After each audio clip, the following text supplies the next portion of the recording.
Assalamualaikum warahmatullahi wabarakatuh. Anak-anakku kelas 5 yang luar biasa. Bagaimana kabarnya hari ini? Semoga kita selalu diberikan kesehatan dan kebahagiaan. Amin. Pagi hari ini kita akan belajar tema 2, subtema 1, muatan pelajaran IPA. Sebelum kita mulai, marilah kita membaca basmalah bersama-sama. Bismillahirrahmanirrahim. Di dalam kehidupan, kita memerlukan oksigen untuk bernafas. Dalam bernafas, tentunya kita menggunakan organ pernafasan. Nah, pada kesempatan ini, kita akan membahas tentang organ atau sistem pernafasan pada hewan dan manusia. Pada contoh yang pertama, alat pernafasan atau sistem pernafasan pada ikan. Ikan bernafas menggunakan insang. Air masuk melalui mulut. Air mengalir ke insang.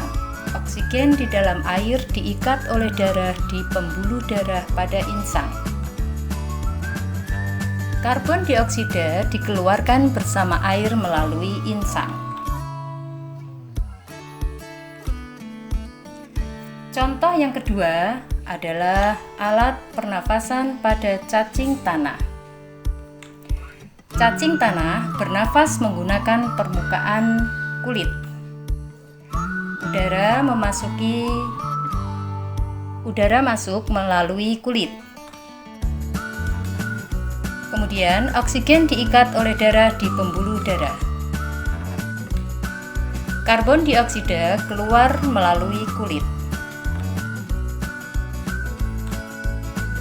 Kulit cacing selalu basah dan berlendir agar lebih mudah menyerap oksigen dari udara. Oleh sebab itu, cacing selalu mencari tempat yang lembab atau basah, tujuannya agar selalu basah. Kemudian contoh yang ketiga, yaitu sistem pernafasan pada burung. Alat pernafasan pada burung yaitu ada dua. Yang pertama, paru-paru. Paru-paru ini digunakan saat burung tidak terbang. Kemudian yang kedua yaitu pundi-pundi udara atau kantong udara. Digunakan saat burung terbang.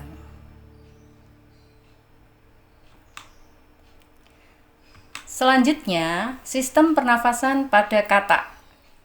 Katak termasuk binatang amfibi yang bisa hidup di dua alam, yaitu di darat dan di air.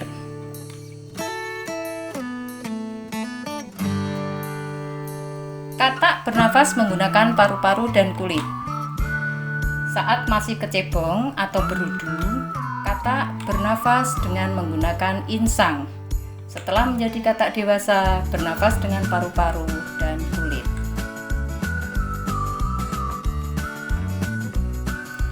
Kulit katak yang selalu basah memudahkan menyerap oksigen dari udara.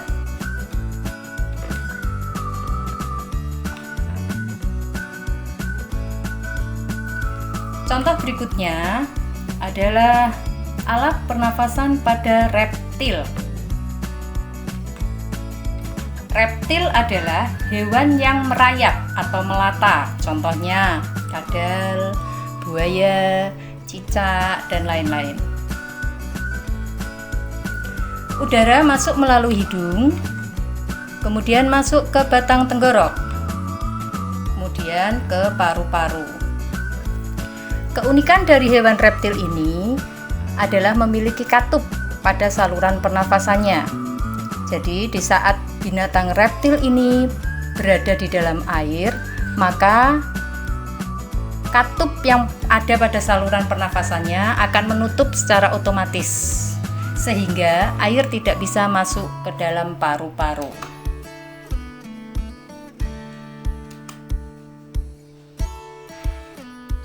Sistem pernafasan hewan berikutnya adalah sistem pernafasan pada mamalia. Mamalia bernafas menggunakan paru-paru.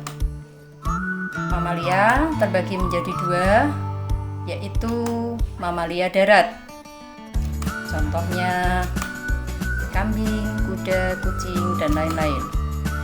Mamalia yang hidup di air, contohnya ikan paus dan lumba-lumba.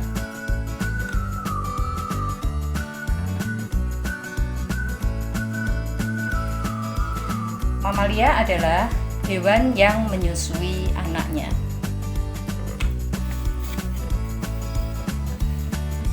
Dan yang terakhir adalah alat pernafasan pada serangga. Serangga disebut juga dengan insekta.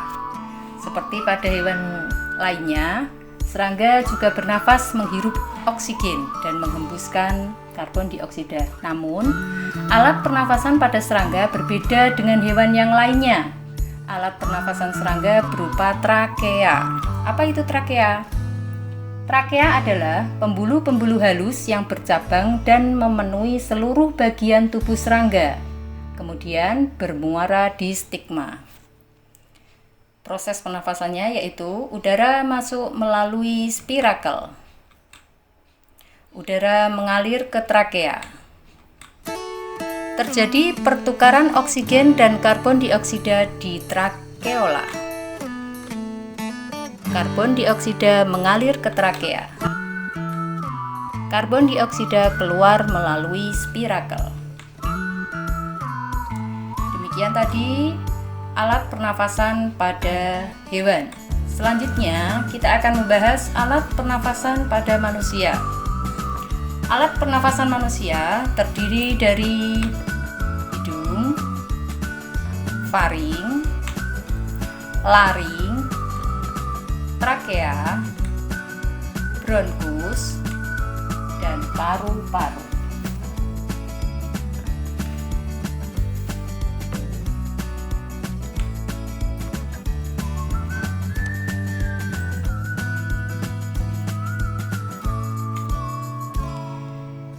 Alat pernafasan manusia yang pertama yaitu hidung. Di dalam hidung terdapat rambut hidung, berguna untuk menyaring udara pertama kali. Jadi kalau ada debu-debu yang masuk dalam hidung akan disaring oleh rambut hidung. Di dalam hidung juga terdapat selaput lendir. Selaput lendir berfungsi untuk menyesuaikan suhu dan kelembapan udara yang masuk ke dalam hidung. Pernafasan yang kedua, alat pernafasan manusia yang kedua yaitu faring atau disebut dengan rongga tekak.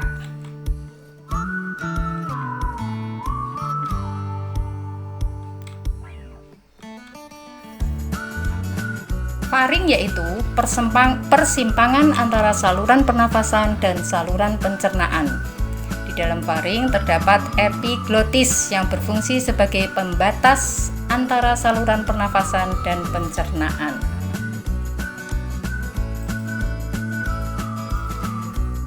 Alat pernafasan manusia berikutnya yaitu laring.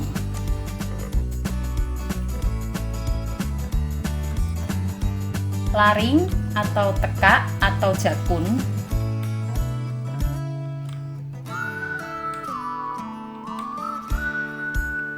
pada laring terdapat pita suara atau selaput udara yang berfungsi mengeluarkan udara. Selanjutnya ada trakea.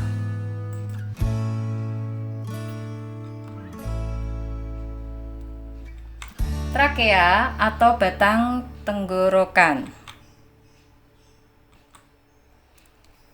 Trakea merupakan tempat lewatnya udara. Di dalam trakea terdapat rambut-rambut getar yang berfungsi menyaring udara kotor yang ikut masuk bersama udara pernafasan. Jadi ketika ada debu atau kotoran yang masuk melalui batang tenggorokan, maka dinding-dinding batang tenggorokan akan saling bergesekan. Akibatnya terjadi hembusan udara yang sangat kuat untuk mengeluarkan debu atau kotoran tersebut, sehingga terjadilah batuk.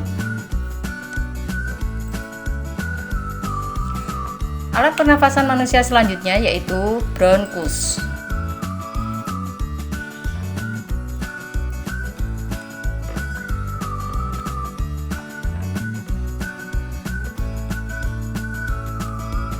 Bronkus adalah percabangan dari batang tenggorokan.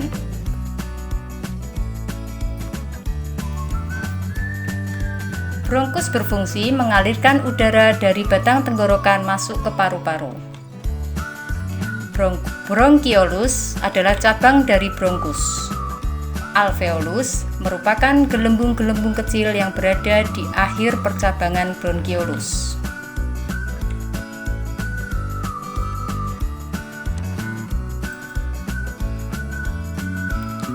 Alat pernafasan manusia yang terakhir yaitu paru-paru.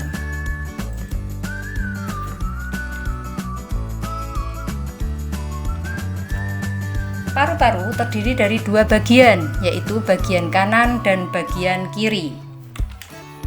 Paru-paru kanan terdiri dari 3 lobus, paru-paru kiri terdiri dari 2 lobus.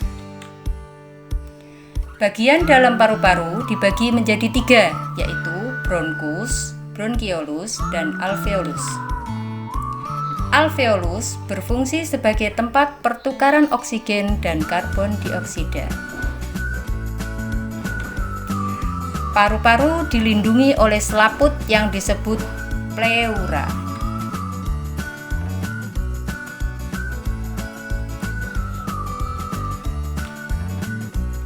Proses pernafasan manusia. 1. Inspirasi, yaitu pemasukan udara ke paru-paru. Yang kedua yaitu ekspirasi, pengeluaran udara dari paru-paru. Macam-macam pernafasan manusia. Pernafasan dada, yaitu menggunakan bantuan otot antara tulang rusuk dan tulang dada.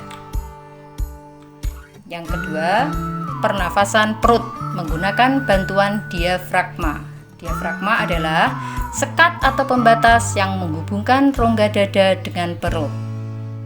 Biasanya, pernafasan perut ini digunakan para penyanyi atau orang yang sedang menyanyi agar pernafasan tidak terganggu dan tidak terengah-engah.